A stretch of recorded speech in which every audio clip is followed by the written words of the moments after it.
Hey everybody, Lisa Young Sutton here with another video. And please remember, if you find my videos helpful, to hit that subscribe button in the bottom right hand corner of the video if you haven't already done so. That's just a little thank you to me for doing these.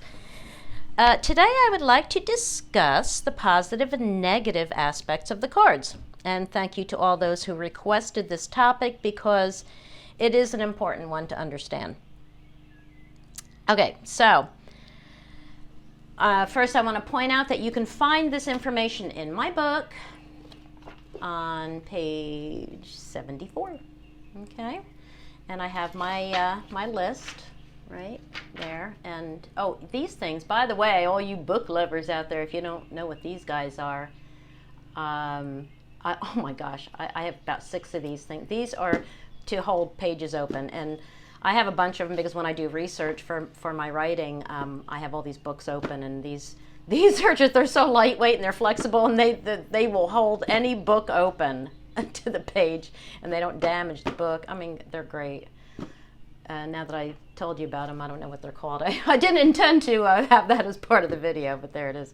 Okay, anyway, back to what I'm talking about. Okay, now let me get to this. Okay, so the topic, as I said, is the positive, neutral, negative aspects of the cards, which I call the energies of the cards. Now, why is it important to understand this concept?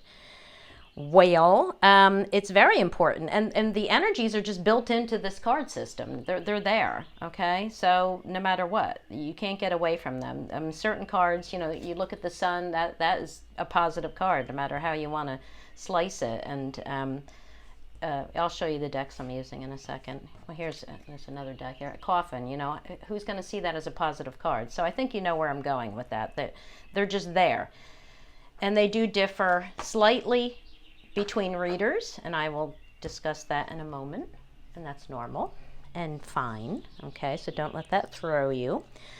All right, so, but why is it important that we assign these energies to the cards? Well, I can think of several reasons, and the first one that you probably hear most often is because that's why this deck is so well suited for yes-no questions, because you can literally ask a yes-no question, and without even you know, interpreting the cards, you can get an answer. Like, say you tell the cards, okay, I'm going to ask this yes-no question, and I'm going to only draw 2 cards, and if they're both neutral, I'll draw a tiebreaker third card, you know, but so you can do that. A lot of people do, you know, and then they just ask a simple yes-no question, and, you know, they get the bouquet and the child, you know, easy peasy, okay, that's a yes, you know, but then maybe they get the bouquet and the sword, and then so they need a tiebreaker, and they get the key, and it's like, so then that's a yes. So they're not even interpreting the cards, okay, they're just using the energies. So that's what I mean by that. So that is probably the most common reason why you hear readers say that they want to definitely assign positive, neutral, or negative energies to the cards. Another reason would be that you can see the way the energy is moving in a spread before you get into the interpretation. So like here you have a line of 5. Now, there was no question. I just threw these down. But I wanted to show you that this is a mix, right, of positive and negative. So say you asked a question, and you're going to read this as a narrative, left to right, and you start throwing cards down, and the first 2 cards are positive, and you're like, oh, yee-haw, this is all great. But then you get them out, and you're like, uh-oh. I call this the breaking point, or the turning point, right? So it's positive, and then uh-oh, and another negative card, danger, something's wrong. But then you have a positive at the end. So you know, okay, it's going to start out great. I'm going to run into a problem, right? But then it's going to end well. So isn't that the way life generally goes? Sometimes the cards are all positive, sometimes they're all negative, but most often it's a mix, because that's real life, all right? Same with this box spread over here, right? You can see with this box spread that the same thing as with here. And in tableaus, I love looking for that breaking point, right? So here, in this case, this is where your story begins and this is where it ends. And you have all these positive cards. You're following the flow of energy, right? It's like positive and it's all good, right? This is my breaking point right here. Something's wrong, you know, something is taken away, right? There's loss, okay? And then here you have the hidden issue. This is drama, effort, struggle, discord, okay? And then it ends, you don't really know where this is ending, maybe, you know, but it's not so good. Clouds, it's a negative card, but it's the card of uncertainty and you know, unpredictability and all that, uncertainty, right?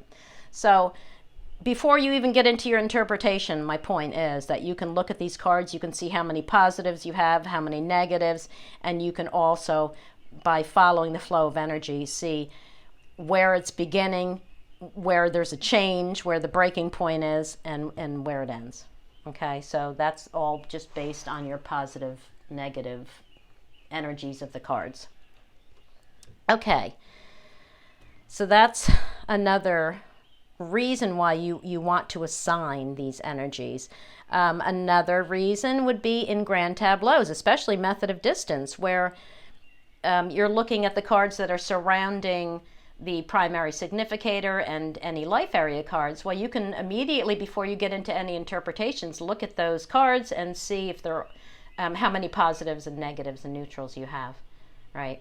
So you can get an idea of what your answer will be before you even interpret the cards. Okay, another way is when you ask increase-decrease questions.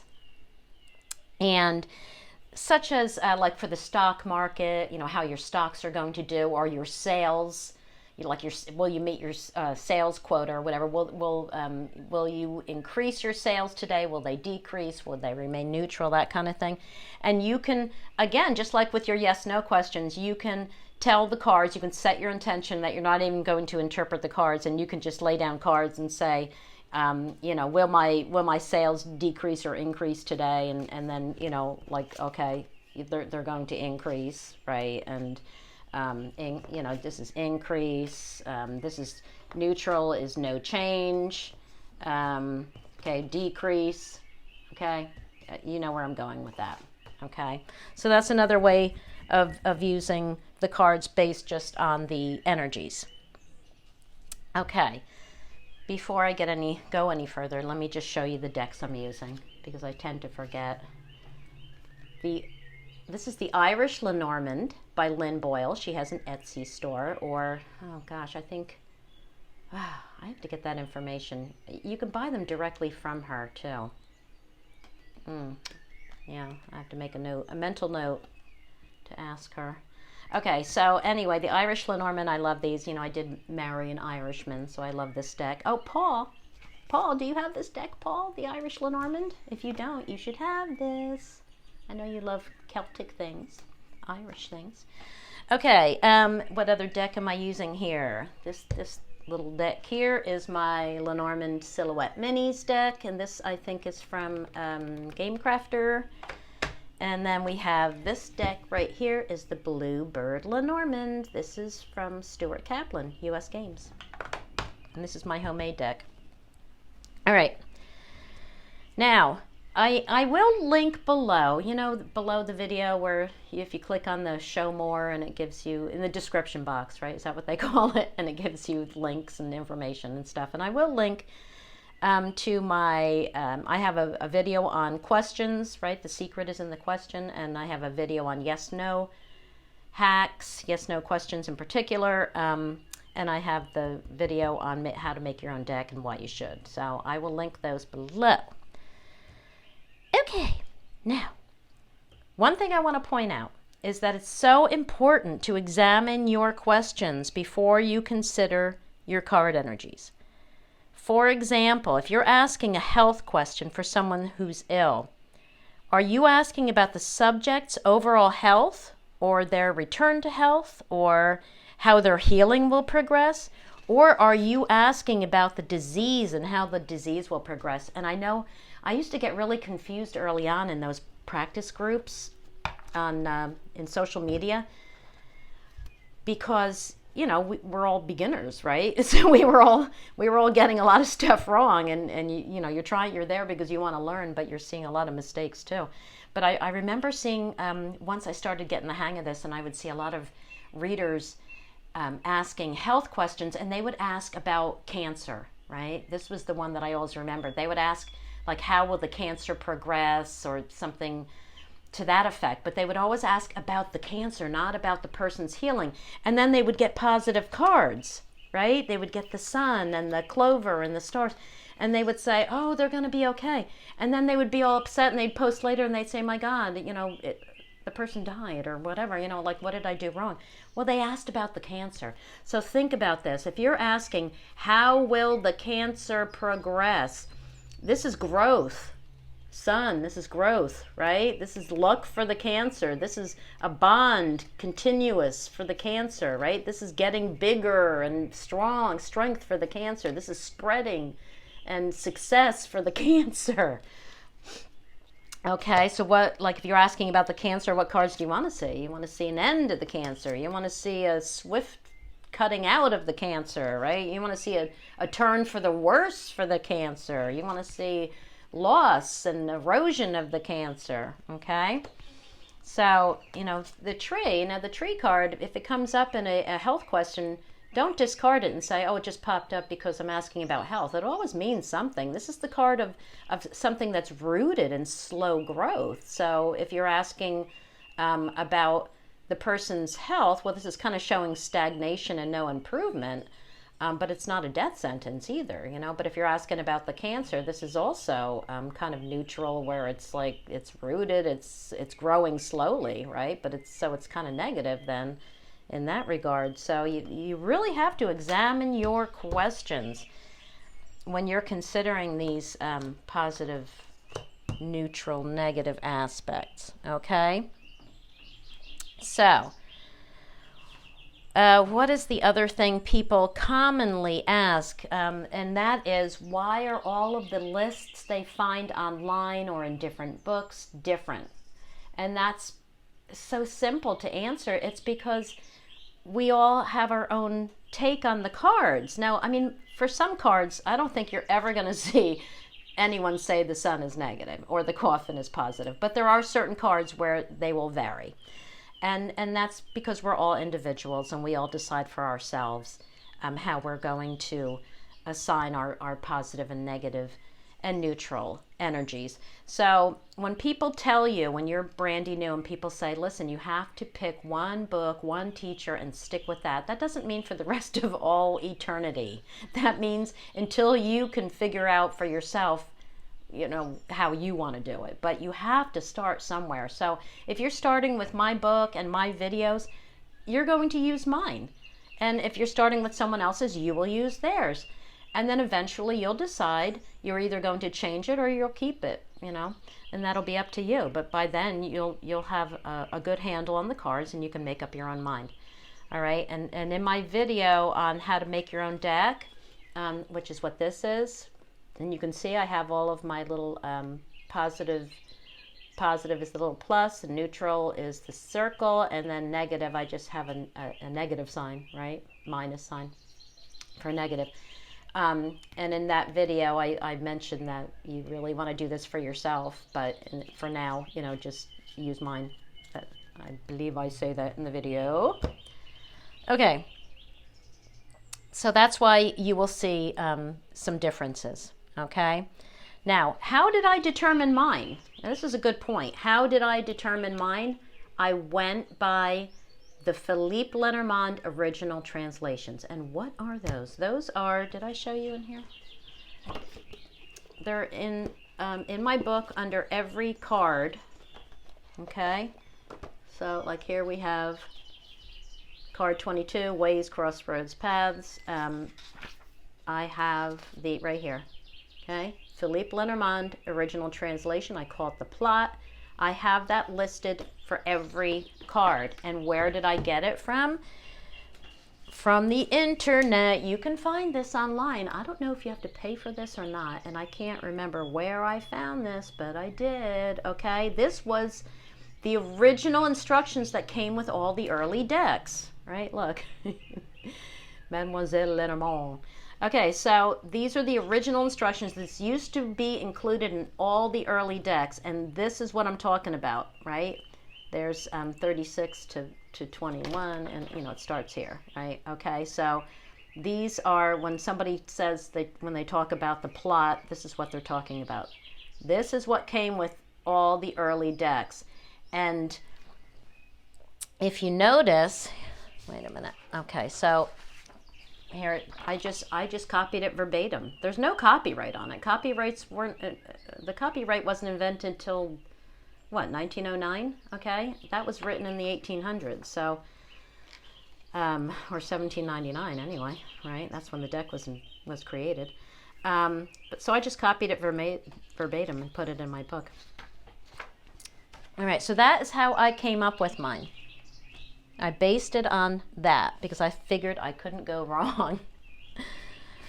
All right, so now in my book, I have my list like this, right? This is how I included it in my book. So as you can see, I have 5 categories. I do not just have 3. I also have the positive neutral category and the neutral negative category. And some other readers do it that way too. And that is because, a lot of times you'll see readers just include like all of the positive neutrals as positive, and they'll include the neutral negatives as either neutrals or negatives. But for me, like the Rider is a predominantly positive card, and if I were reading a yes/no question, I just based on energies, I would see it as positive in that case, but not quite positive enough. You know what I mean? I mean, the Rider's not always bringing good news, so Stork is not always bringing positive change. If it's surrounded by negative cards, it's bringing, bad change or change for the worse, right? Dog, you could be loyal to the wrong thing. I mean, you know what I'm saying. So this is how I listed mine. I have 5 categories. You will see a lot of readers that just have the 3. Okay, so there you go. That's that. Now, I just want to run through my energies here. Okay, let me zoom in on this. There we go. All right, so Rider, positive, neutral. Clover, positive. Ship, positive, neutral. House, positive, neutral. Tree, neutral, negative. Oh, you know what? I wanted to point something out on this too. This is the Bluebird Lenormand by Stuart Kaplan, right, as I showed you already, U.S. Games. Now, he has, this totally threw me for a loop when I was first learning. And I remember Bjorn and I had a big discussion about this, and he said, well, that's got to be a mistake. And, I didn't know at the time, so I just assumed it was a mistake. But you know what, now I'm thinking maybe this is just the way he chose to see it, Mr. Kaplan. I don't know if he wrote this or he paid someone to write it or what, but this is the opposite of the Philippe Lenormand original instructions, because this basically says close to the querent, your goal is near, okay? This, the whole thing, if you read it, it kind of leads you to believe that you want this card near. But the plot specifically says, here we go, this is my, like I said, I copied this verbatim. If distant from the person signifies good health, okay? More trees of different cards together, leave no doubt about realization of reasonable wishes. Okay, that I explain in my book. There are other cards that they considered tree cards, cards that were positive cards that contained trees, and if you found them with the tree card when it was found near the significator, it brightened things up. So that's what that means, other tree cards. But basically, the original instructions clearly state that the tree needs to be distant from the person to see good health. And if you think about it, when you're reading a method of distance grand tableau, you do not want that tree right next to the significator, because it's telling you need to pay attention to your health. Even if there are good cards surrounding it, even if they were all positive cards, that would be saying that it's not so bad. And those cards would be describing what the health issue is. But the fact that the tree would be near is telling you that there's an issue. You want to see that tree far, okay? You don't want anything going on with your health, right? You don't want to have to call the doctor. You don't want to have to even think about your health. You want to just go about your business, right? So it makes sense that you want to see it far. All right. So that's probably why I have neutral negative for the tree. Well, that is why. Okay. Clouds negative. Snake negative. Coffin negative. Ooh, we're on a losing streak here. Oh, here we go. Bouquets positive. Scythe negative. Whip negative. Birds neutral negative. Oopsie, come back here. Little child trying to sneak away.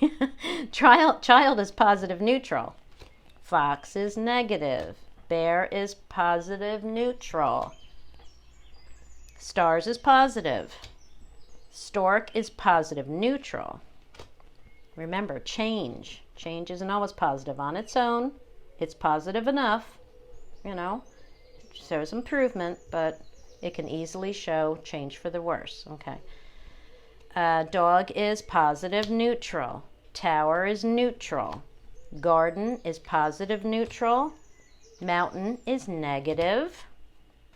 Crossroads or ways is neutral. Mice is negative. Heart is positive. Ring is positive neutral. Okay. Bonds aren't always positive, but it's mostly positive, right? That's why I have positive first. Okay. It's more positive than neutral, but it does have some neutrality. All right, book is neutral negative. Okay, it's neutral but leaning toward the negative. Secrets, right? We don't like to not know things, do we? All right, letter is neutral. Man and woman, boy, are they boring. They're always neutral. Lily is positive neutral. Sun is positive.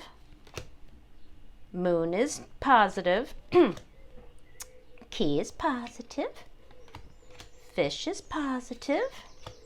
Anchor is positive, and cross is negative. Okay? So those are mine. And I hope that was helpful to you. And as always, any questions, leave them below. You know I will answer. And again, if you haven't already done so, hit that subscribe button you see down here somewhere in the lower right-hand corner. And have a great day. I'll see you in the next video. Bye-bye.